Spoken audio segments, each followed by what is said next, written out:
So welcome everyone. Thank you so much for being here. Welcome to The Hate You Give. My name is Kim Ash, and I'm a Black mental wellness mentee supporting this session today. I have the pleasure of introducing you to our amazing speakers, who include Brandon Frame, who will act as our moderator for today's session. Dr. Frances Y. Adomako, and Dr. Sierra Carter, and Jacelyn Matthews. I'll just speak a little bit about each of them. So our moderator, Frame, is the founder and chief visionary officer of TheBlackManCan, Inc., an award-winning nonprofit that amplifies the stories of what Black men and boys can do. Guided by his vision, TheBlackManCan, Inc. established a mentor network of over 500 Black men and built a socially conscious online community that has over 500,000 followers. So that is our moderator. Dr. Frances Y. Adomako completed her doctoral training at Howard University and holds an Ed.M. from Teachers College of Columbia University in counseling psychology. She earned her BA in sociology from St. John's University.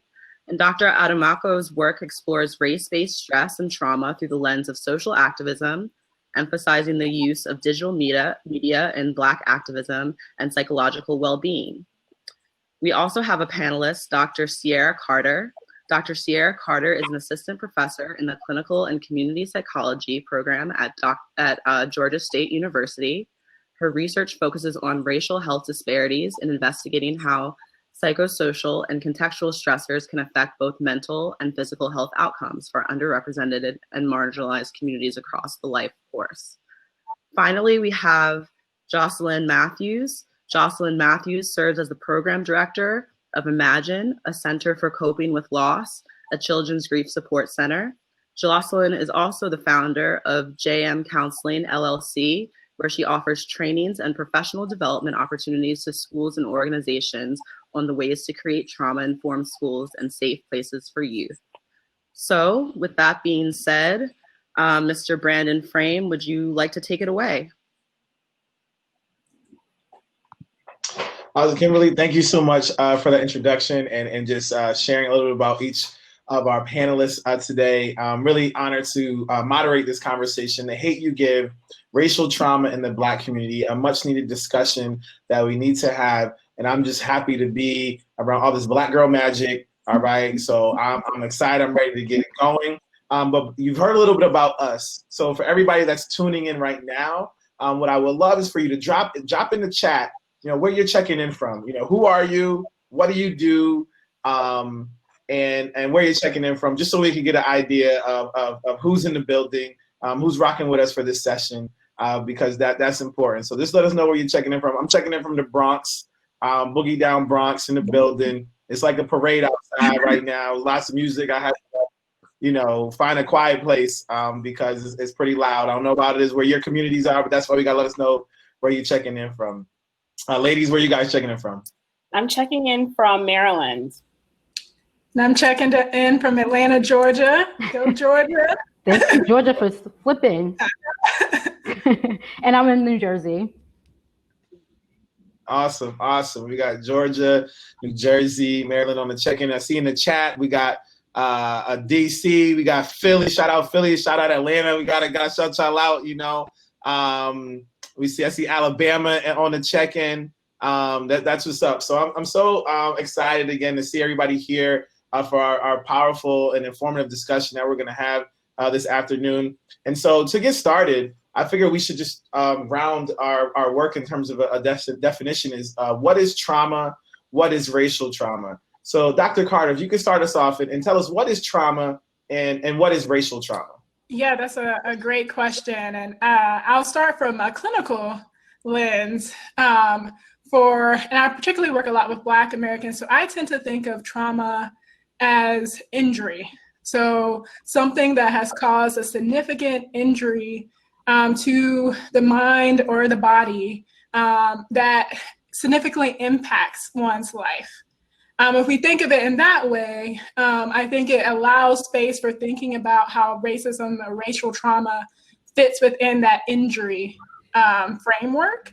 I also think trauma is stress. So the experience of chronic stressors, oftentimes it can be acute, that causes and has an impact on one's well-being and livelihood. So I like to give broader definitions because I think it is a complex construct when we think about trauma.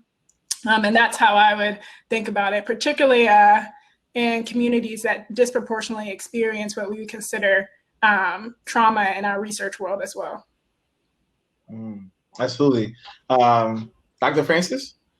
Yeah, that was a great definition. And I just would like to add on, I think that within the context of trauma, when we're talking specifically about racial trauma, we're talking about the continuous exposure to racism that creates stressors for people of color generally, but since we're talking about Black people specifically, we're also talking about the compounded amount of stressors that Black people often go through in their current life. But then there's also the generational and intergenerational aspects of it as well. And so racial trauma really is a little bit different from generalized trauma, because oftentimes generalized trauma, it can either be like the occurrence of one specific event that caused a significant amount of distress, or it could be complex trauma, which is over the lifespan where there's been multiple traumatic events. Whereas racial trauma really is also talking about the everyday occurrence of stressors that Black people experience that gets compounded and built upon it, that now has a significant impact on their mental and physical health functioning. Absolutely. You hit some really important points there. And Jacelyn, for you, what is trauma? What is racial trauma? Sure. I feel like both of my colleagues have already pretty much said a lot of what it is, but also that just trauma manifests differently for all people. And so what was a traumatic event for one might not be a traumatic event for the other. So you really want to be able to look at it in those contexts as well, and not just assume that just because someone's experienced something that it ends up being traumatic for them. But also thinking about why we have this whole adverse childhood experiences survey that happens, and a lot of people know about it. Some people are nodding. Because like sometimes we look at it, but it really is not like fully comprehensive of all the things that people of color actually experience. So we think about it like the death of a loved one who is not just your parent or caregiver, but it could be also a grandparent who lives in the home. Also community violence, racial trauma, racism is not included on that as well. So those are some things that we hope that more people are becoming more aware of about how those things manifest for children especially, but also adults. Yeah. Absolutely. I mean, ladies, you hit on so many different points, and so it makes me think that this week has been an experience. This 2020 has been an experience. The last 400 years have been an experience, right? When we're talking about these issues, so between police shootings, being enslaved people, people dying from the coronavirus, which is disproportionately affecting African Americans. How can someone proactively monitor if trauma is starting to affect their well-being? What are the signs that there is an issue? Jacelyn? Sure. So I would look at heightened heart rate. If you are constantly being overwhelmed, having difficulty sleeping, not able to be focused, there's like so many different things that we should be aware of about how our body is responding to what we're experiencing. So like I said, insomnia, difficulty eating, concentrating as well. But even sometimes we are totally consumed and don't even realize how consumed we are by it. So we can say we're turning off the TV, but also it's happening in social media. Even if you turn off social media, our friends are telling us about something that's happened. Our colleagues are telling us about something that's happened. So we're constantly being forced to see these things. So being aware of just how your body is responding to those things. So are you feeling more stressed in those moments? Are you feeling anxiety in those moments? So being aware of like how your body is responding is what I've been trying to put into practice for myself, because I'm in this work, I'm doing this work. I work in the grief and trauma field. And so my field has been very heavy hit because of COVID. And so realizing as I'm taking in more clients and hearing more stories about grief and what they've experienced, how am I responding to that as well? So being really aware of what your limits are is so important and so key about just your body's responses to those triggers. Absolutely. Dr. Sierra, Dr. Francis, anything you want to add to that? Yeah, no, that was excellent. The only thing that I think that sometimes when we are talking about racial trauma, we oftentimes normalize it because it's been happening for so long. And so oftentimes that can lead folks to kind of gloss over what they are experiencing emotionally and mentally. And so it really starts with just checking in with yourself and actually acknowledging that emotional impact of what has happened, right? So yes, we've been seeing police shootings for a long time, but actually acknowledging like actually this thing that happened a few months ago has really impacted me in a significant way, and it has made me feel something. And then also being aware of what is that something that it's making me feel? How is it impacting the way I'm relating to others? Am I more irritable than I normally am? How are my relationships? So how am I functioning? Are there things that I'm avoiding now that I normally wouldn't avoid because of this experience that I've had? So I think it's really, really important to check in with yourself and to not normalize what is happening to you. And Dr. Francis, you, with some of your work, right, you're looking at trauma through the lens of social activism, emphasizing the use of digital media and Black activism and physiological well-being. So that makes me think about what kind of conversations should we have with adolescents about the traumatic events that they see on the news, internet, or social media? Yeah, no, that's really important. So my work really deals with activists and the trauma, the activists who are on the front lines and protesting and what their experiences are and how that is impacting them. When it comes to adolescents, I think it's really important to provide them with a safe and supportive space to really be able to talk and share what their experiences are, how they are being impacted by these images, by these videos that they're seeing online. And I think also just talking to them about social media, I think that, you know, I'm kind of one of the few people that I think that social media can be really powerful and effective, especially in terms of mental health, and because it's a really wonderful space where psychologists and other mental health specialists can actually access communities and be able to put important information out there that is useful for folks. So I would also talk to adolescents about who are they following on social media? Are there mental health organizations such as Black Mental Wellness that they are following on Instagram and other platforms? Because they always share really valuable information that can be useful, and also helping adolescents to also be thoughtful about how often they engage in social media. Sometimes disengagement is appropriate. So talking to them about that and also monitoring their usage. So it's not so much about getting off social media, because I don't know if that's that makes sense for adolescents. Right.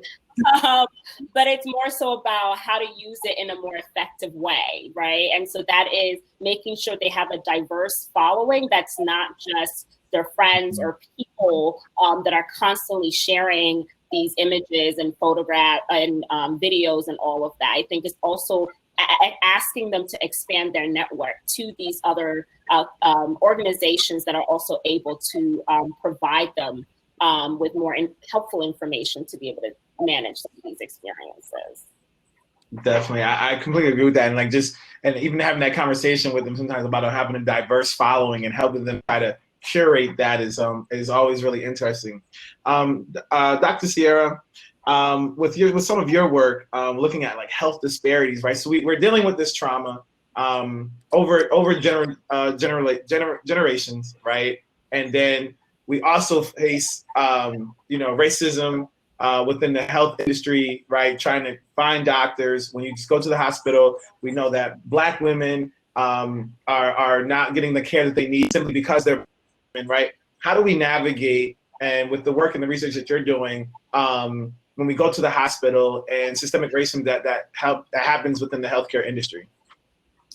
Such a great question. And I think it's a complex answer that we're still working on, because I don't want to put all of the obligation on the Black community. I actually think it's a systemic issue that requires, systemic racism requires a systemic solution and some policy solutions. So one of the things that, you know, I've started looking at, as you mentioned, I study racial health disparities, is accelerated aging. So what does racial discrimination do to the body over time? And we know that the stress from racism can wear and tear body systems. And we see that in maternal health mortality and maternal health risk with Black women in particular, a high disparity in that area that is not rooted primarily in socioeconomic status. We see wealthy Black women, pregnant women who are experiencing preterm birth at significantly disproportionate rates than other populations. And what that can be rooted in is racism, but racism is a complex construct in that not being valued as a human is some of the constructs that we think about with racism. So when you go into the hospital, not being validated in your experience, in your pain, and your necessarily for help, and your need for help. So those are the things where I kind of flip it and don't put it on the Black community to solve themselves, but to say, how do we address bias and discrimination within our systems to allow people to be heard, to be valued, and to be listened to. And so for me, at least, there are spaces where I think, you know, not making mental and physical health separate, as all of these great speakers have talked about. Like when you're not being listened to, that is a stressful process, and we want to provide aid for that. But on the opposite end, I think as providers, we have to wrestle with our historical legacies of oppression and how that continuous cycle is causing people to have a lot of health disparities, particularly Black populations. And that is where I am moving and saying, hey, these systems are killing people, and we have to do something about that, killing Black people in particular. And so we have to have the conversations, and that's what I do, have conversations with the medical doctors and their practices, with the school systems and the justice systems around this perpetuation of violence and segregation and disenfranchisement in order to, I think, make significant changes with how racism and racial trauma impacts our well-being. Jacelyn, I mean, just looking at some of your work with JM Consulting, what do you think, and where should we be going in terms of how we can best support a loved one through their traumatic experience? You know, you're working with these different schools, helping schools create these spaces and organizations. How can we, as individuals, but then also institutions and organizations and schools, best support loved ones who have dealt with the traumatic experience? First, it really is just being fully present, right? So allowing them space to share their story, not knocking them down when saying like, no, I'm sure that didn't impact you the way that you're saying it did. If they're bringing it to your attention, that means it mattered to them. And so we want to make sure that we're providing that safe space for them to share. As soon as we negate their experience, you no longer are seen as a safe person to share with. So that's always very key. And I've had a client say to me before, do you want to just sit alone together? Because sometimes it's like our presence is not always what we say. And how we say it, it's about just being present for them.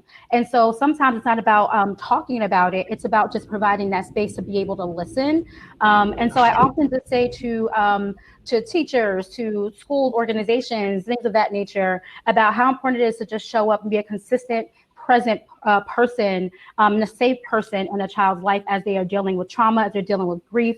And grief and loss is not just due to the death of a person. Grief and loss can be any and everything. So sometimes it could be deportation, incarceration. It could be that the person is, they're now in foster care. It could be a loss of a home. So we want to look at it in those areas as well, and not just assume because the loss might have occurred at one point in their life, maybe it was when they're in the 5th grade and you now have them when they're in the 8th grade, that they're not impacted still by that loss. If no one was present to provide a safe space for them in those years, they are still impacted by that loss, whatever that loss might be. And so we don't want to downplay their experience. We want to always be present and aware. I'm not saying that those who are teachers, they have a lot on their plate. I'm not saying to add more to your plate, but just to be present so that when they are there and they are sharing your story, that they you can help to find the adequate resources or to ask the necessary follow-up questions. They trusted you enough with that information. And so what do you do with that? And believe it or not, we think that there's a right thing to say or a right thing to do, and it really isn't. It really is just showing up, being present, and allowing them the space, giving them agency. And oftentimes in their lives, they're not given that. And so if we can be at least, children become resilient when there's at least one supportive adult in their life. Resiliency, so sometimes we assume that children are resilient, but they become resilient when they have at least one supportive adult in their life that they can go and speak to. If we are not providing that space for them, then children who don't develop resiliency when they're younger become adults who are not resilient, right? And so we assume that because we keep showing up every day that we're strong and resilient, but actually we're just acting out and playing out those things that were unresolved in our childhood. And so we want to provide that space when they're younger, so that when they become adults and they're dealing with different things, they know how to respond, they know who to find in their community and their families, friend circles, et cetera, to be able to really express those things with and get the support that they need. Something that's having this robust conversation sometimes where there's this balance, right? So we know anxiety, depression, the feelings that we feel from things that cause trauma in us are also natural human reactions, right? And so for each of you, and we'll start with Francis, Dr. Francis, what balance between a natural human reaction of like knowing that I'm not okay, but being okay with not being okay, but then the balance to find and seek help, right? Because there are going to be times where you're not okay, but it's also okay not to be okay, because it's natural as a human being to get there. It's not that something's wrong or like the world is coming to an end. It's just a natural reaction, a feeling of not being okay. And then, but where do you know the balance of that to like actually go seek out help? Dr. Francis, we'll start with you. Sure. Yeah, no, it is a balance, right? Because when we experience trauma, there's like a natural recovery period, because trauma is something that happens and it causes us distress. But that distress, over the course of a certain amount of time, it decreases naturally. But for some people, that it never does, or it doesn't decrease enough, and it becomes incredibly disruptive in their lives. And so I think, in psychology, when we're making a diagnosis, we talk about significant distress, which is kind of a little bit of a nebulous term sometimes, but it's really talking about how disruptive is this in your life. And I think that that's when you start to seek help, because it's one thing for it to cause you so much distress that for a period of time, maybe you're not as active or as engaged as you normally would be. You have that depression, you have some anxiety, but you're still able to function relatively well and move about and do things like you normally would. But when it becomes really disruptive, like now you're noticing that you're really not getting any sleep, and it's really impacting your ability to go to work, or you're really irritable and your relationships are falling apart. You're really ruminating. Like there's just so many different things.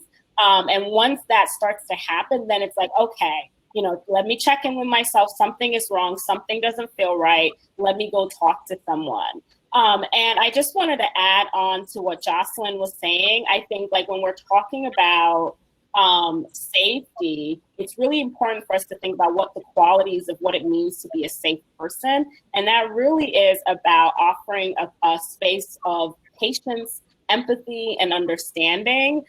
Patience, especially because there's a lot of behavioral changes that can occur when someone has experienced that significant distress.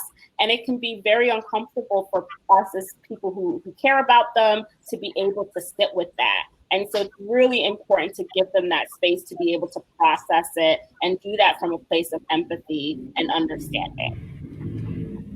Absolutely. Thank you so much. Dr. Sierra? Yeah, those are all such wonderful points. I think you hit on distress and functioning. So functioning is a big part for me.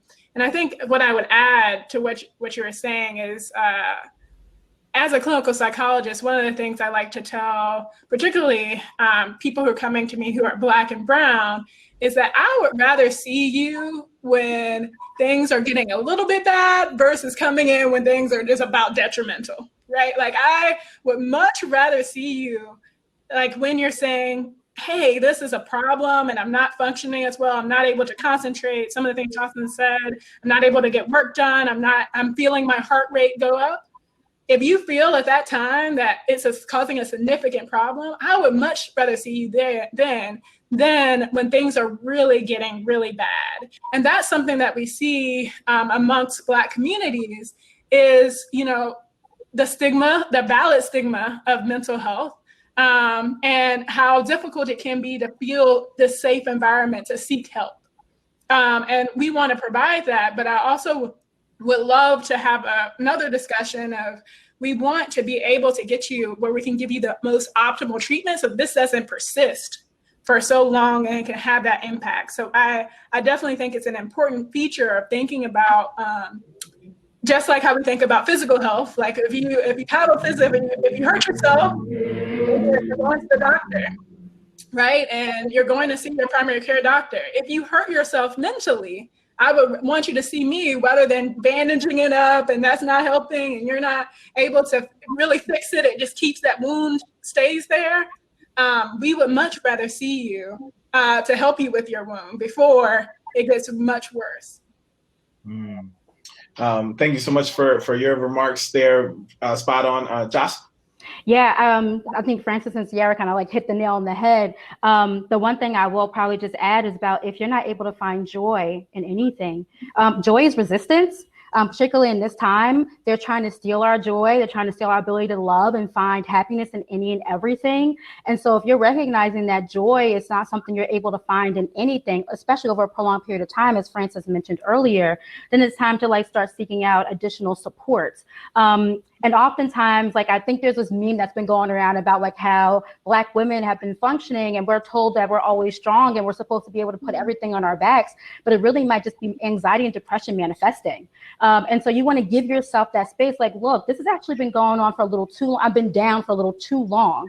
But I think that we're in a society and a culture where we just keep doing, regardless of how we're feeling. We have to do because people are relying on us, our children, our spouses, our other family members, our friends. And so we feel like we have to keep going and keep doing. And we're definitely in like a sink or swim type of people. And it's like, you know, if I don't do, then I'm failing. But what if we just float? What if we are just floating? And is that not enough? But I think so long we've been told that it isn't, that you either are swimming and you're succeeding, and if you're not, then you're failing. But sometimes we have to float, and sometimes we need to give ourselves that space. But then often, as Sierra mentioned already, it's like we'd rather see you before it gets to that point of feeling like you're sinking. You know, when you're floating, that's the time when you might want to start checking in and saying like, actually, maybe I need to start seeing someone to kind of help me to process these feelings. There's a lot going on. We as Black Americans are living through two pandemics. One we've been living through for centuries. The other one we've been living through since the month of March, and it's still ongoing. And the mental and emotional toll that's taken on us, the long-term impact of this. So even when COVID is over, what is going to be the long-term emotional impact of living through this? And so this is the time when telehealth is readily available. So there's no reason of I can't get to a therapist. A lot of therapists are doing some things on a sliding scale. Some insurance agencies have been actually covering the total cost of you actually seeing a therapist. And so take advantage, like seek out and look for those things to see what's available in your area so that you don't have to wait until you feel like you're sinking before you're able to seek out help. I mean, you all are just giving so much, and I hope everybody here is taking notes. I mean, from everything that is being shared, I'm just taking some captions that I'm able to use in some pictures. You know, joy is resistant. That's the caption for Instagram picture. You know, let alone just all the information that's being shared. So epigenetics focuses on how experiences of one generation can affect another. Can you provide some examples of how generational trauma shows up in our daily lives? Dr. Francis. Sure. So generational trauma is, trauma that has occurred prior to you.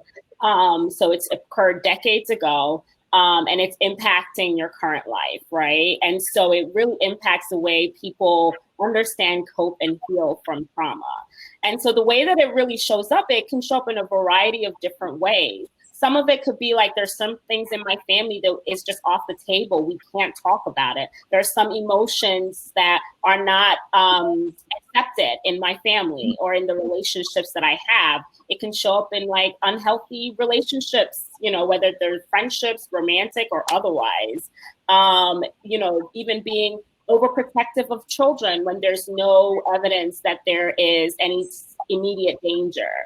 So there's just a variety of different ways that it can show up. And it's really difficult sometimes to see it because we can often assume that it's just normal family functioning, that this is just how things are. And so it can be really difficult for folks to sit down and be like, wait, is this like okay with me? Is there something that I want to change? How is this negatively impacting my life? But yeah, so it can show up in every aspect of our lives. Thank you for that. And I completely agree. And I think everybody probably tuning in can, you know, just think about something like, oh yeah, that happened way before me, but I'm experiencing it now. Dr. Sierra. Yeah, I agree. And I tend to go the physical route as well as kind of this transgenerational effect of trauma passed down. And a lot of that research is with the Holocaust. So with Holocaust survivors, we see these generational impacts of that huge trauma, even today with generations down. And sadly, our research hasn't caught up to thinking about how slavery was also a Holocaust, and even past that, Jim Crow laws and all of the things that happened throughout our history, how that has impacted us throughout generations. So Dr. Joy DeGruy has a book called Post-Traumatic Slave Syndrome, who talks about the generational impact of slavery and how that impacts our bodies throughout generations. So even if I wasn't a part of slavery, those discussions, as Dr. Francis has said, how we learn to adapt in oppressive environments throughout our history has a contemporary impact on our mind and our body, right? It can be passed down through discussions of survival. So I have to work 10 times as hard to get as far. Where did that come from? It came from roots of slavery and not wanting, knowing that you have to work extremely hard to survive. And knowing that those get passed down from generation to generation. And from an epigenetic standpoint, the toll on the body from our past generations, our historical traumas that we've experienced, those don't go away from the person who experienced it. It gets passed down in our epigenetic codes. And we see that in our research is people who have experienced extreme forms of trauma, and slavery can't be taken away from that. We see the impact of that on children, Black children, and generations after that passed down. And until we grapple with that, I think it's an important feature to think about how that impacts the disproportionate health inequities that we see in our community. Powerful. And so that makes me come to Jacelyn. I mean, you're over there at Rutgers University at the Graduate School of Education. So I'm not sure when you're getting your doctorate. We're just gonna have to go do this all again when you finish, so that I can talk to you after along with the other two. So we just for that purpose alone. But your dissertation is focusing on how teachers support trauma-exposed refugee students. Can you give us a little bit more of what you're studying and how that relates to the topic of what we're talking about? Sure. The research that has been out about refugee students has always been from the space of how do they adapt to our education system. It's never about what are we doing as educators to provide these safe spaces for them. They are fleeing such crazy turmoil in their home countries. And so oftentimes teachers aren't even told like what the history is of that student. If the child doesn't decide to disclose that information, a teacher will have no idea. And so they're teaching as if they were teaching to any other student, however, not taking into account the ways in which the traumas in which those students have experienced can now impact their ability to learn, impact their ability to be completely focused in the classroom. And so we often look at the behavior and say that the behavior, like this is a bad kid. Well, no, this is a sad kid. This is a traumatized kid. Behavior is just information, but oftentimes we don't use that as information. And we then penalize students because of it. So I'm trying to look at it from a different perspective. What are we doing as educators to provide these spaces for those students who have experienced these horrific things in their in their schools and their lives back wherever they came from. What's their adjustment like? And what could we be doing to provide these spaces so that they're able to unpack the stuff that they've experienced. And we talked about, how trauma impacts the body, but because, trauma like changes your DNA, right? And so if we think about how that shows up for these kids, these are kids, some of them, as young as 5 and 6, and the things that they've experienced, like how does that change who they are and how they show up in the world and how people experience them? And so that's what I'm trying to help us to understand, and trying to get us to shift the narrative about how we work with those students. Well, we're excited to see that dissertation when it's complete. I think it's a very important topic, and thank you for the work that you are doing in that space. And so as we move forward, we have about 15 minutes left in our conversation. What it seems as if we're locked into a pattern here, right? And when it comes to this, what are some ways that we can ensure that our children are not feeling the effects of the traumatizing cycle? Dr. Carter. Yeah, I've been thinking about that both personally and professionally. I think for me, thinking about kind of where therapy has come from or is rooted in certain things and Eurocentric values, I've kind of been thinking about kind of what does it mean to be Black and what does healing look like for Black people? And I think, thinking about all the things that have happened in society currently, including police brutality and oppression generally, and COVID being a stress pandemic, I tend to think about these collective traumas, these collective experiences of trauma, right? Seeing things on my screen that could be my mom, my father, my brother, how that's a collective experience for us. And I think from collective experiences, there might need to be collective healing for our children and collective spaces to allow us to talk to each other and have therapeutic interventions with each other. That kind of takes away from kind of this, I need to go see a therapist in order to heal. I actually think for children, being able to understand amongst other people who look like you, not only be able to discuss what's happening with other people who look like you, but able to process what that is and engage in stress relief processes together might be a really appropriate and successful way of radical healing, as some other scholars have done, to really help aid us from discontinuing the cycle. Because I think the cycle happens when we tend to go all the way with Eurocentric values and not really incorporate the strengths of our own community. And our community has so many strengths that we need to tap into that can lead to healing. I love that. There's so many strengths in our community. So Dr. Francis, actually brings me to you because you're really big on wanting to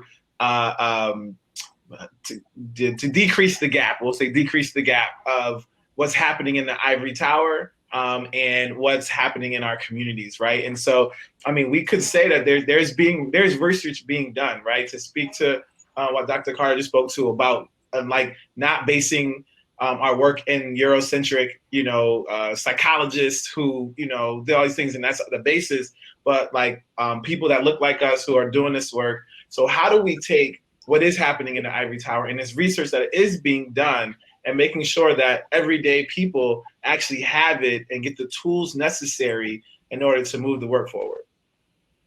Yeah, that's such a huge question, and it's a question that I'm still grappling with as a professional, especially I just recently graduated too. And I think like it's on us as Black psychologists and Black mental health professionals in these academic spaces to make our work approachable for ordinary people, ordinary Black people.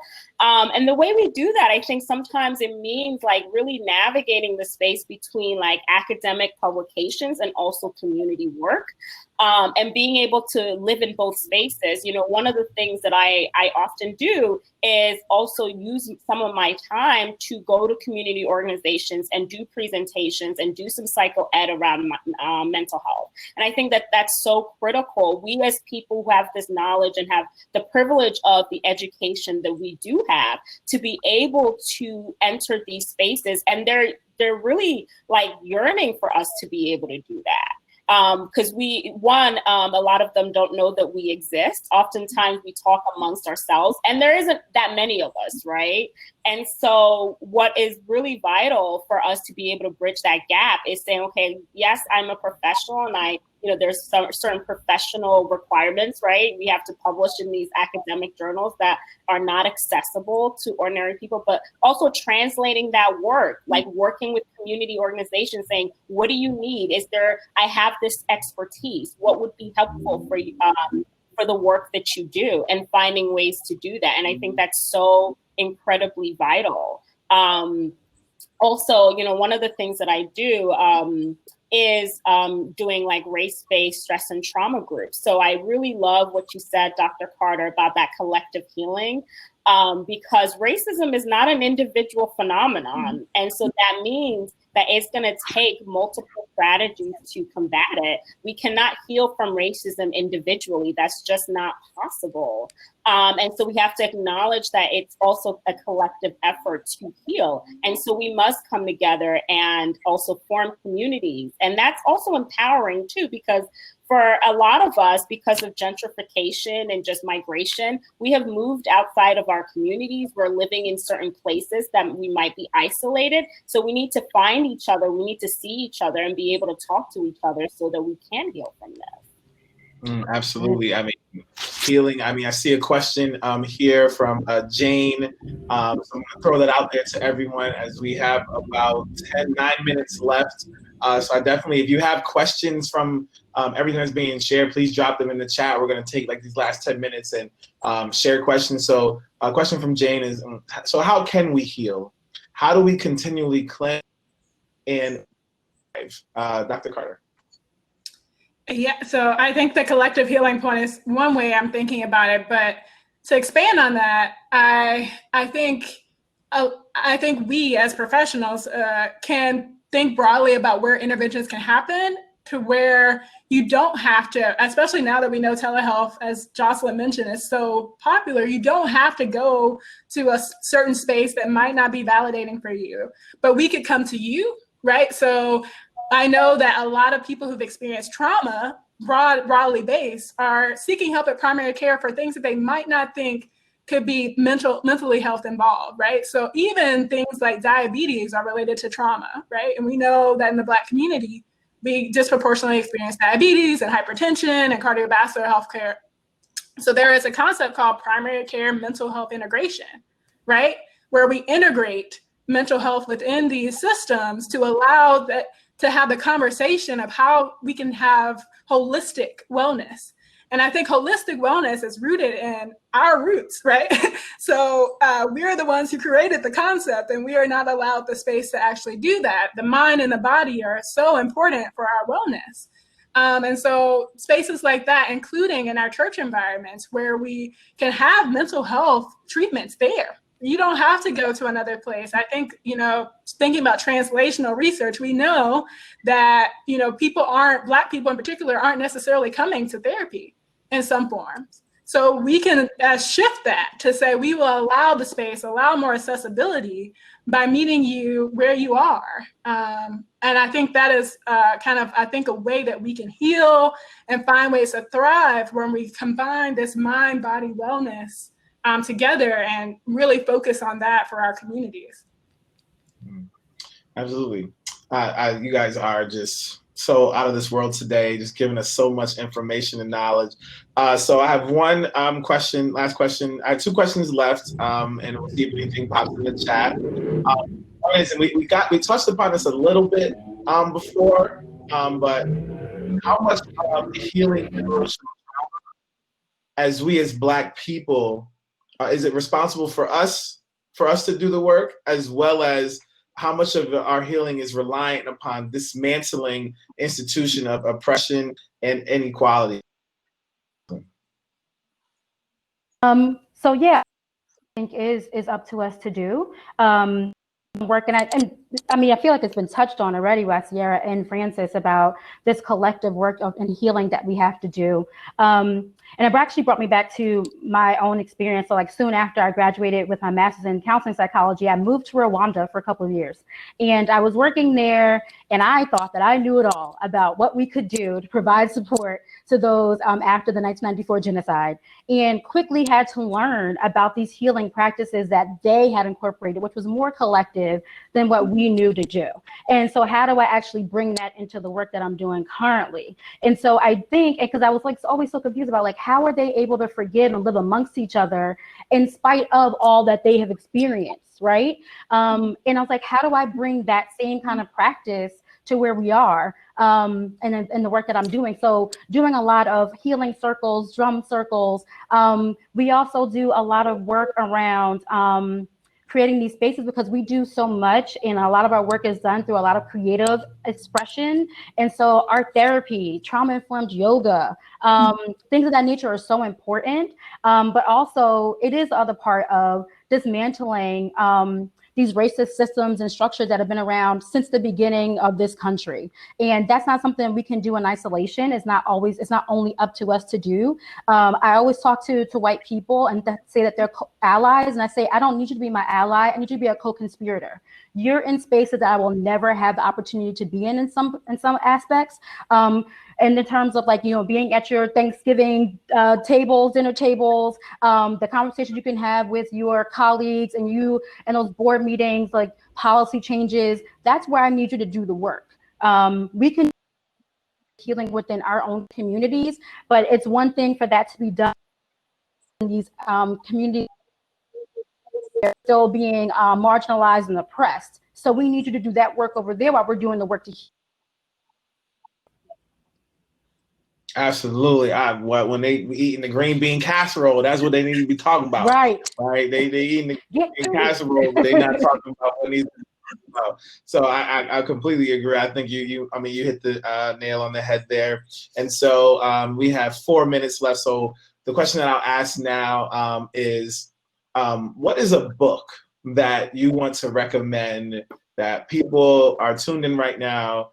This book you should check out. This is a book you should read. It maybe changed your mindset, gave you more insight, fostered a conversation, made you think deeply about your work and about racial trauma and whatnot. What's one book that you want to leave everybody here with that they should go purchase today?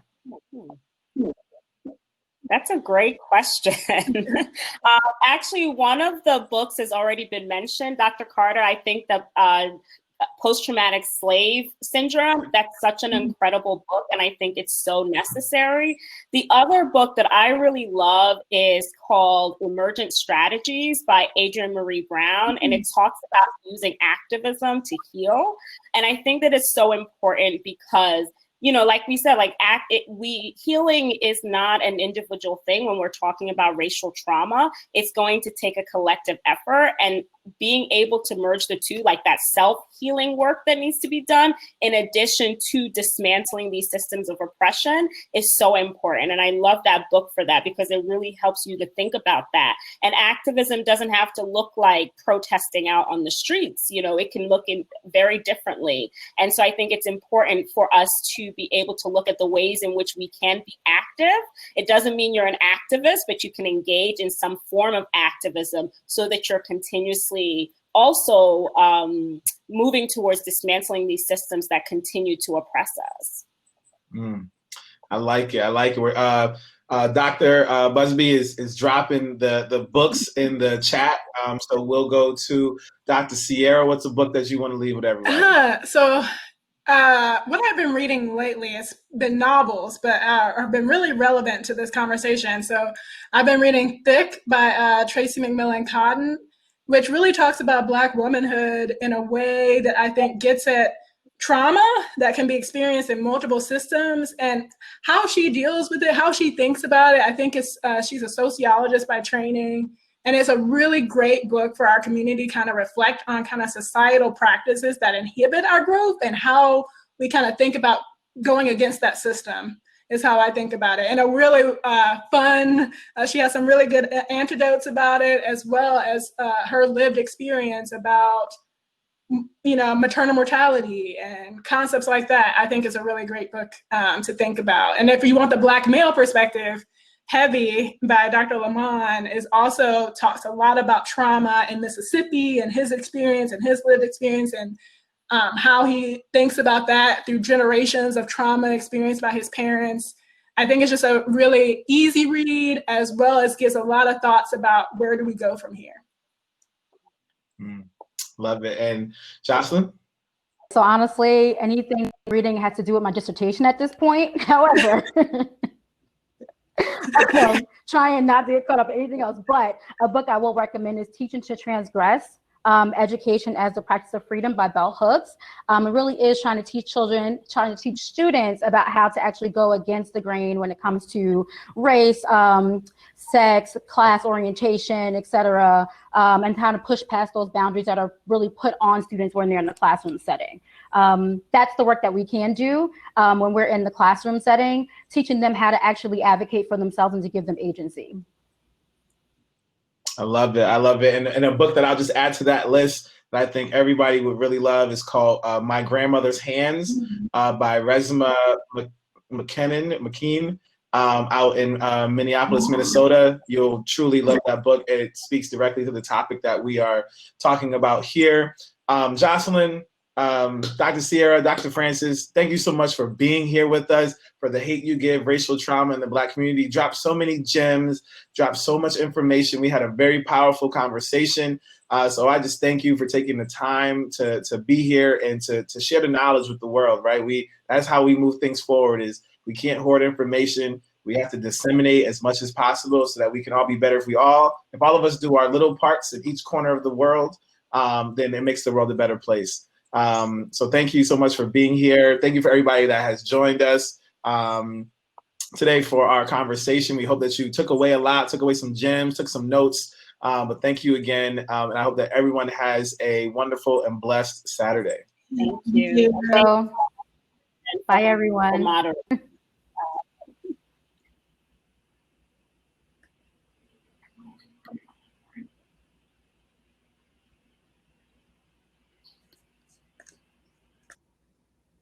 Okay, I don't know if I was supposed to just leave or not. Yeah, I think so. I think we're okay, headed great. out. Bye, thank you. Okay, you're welcome.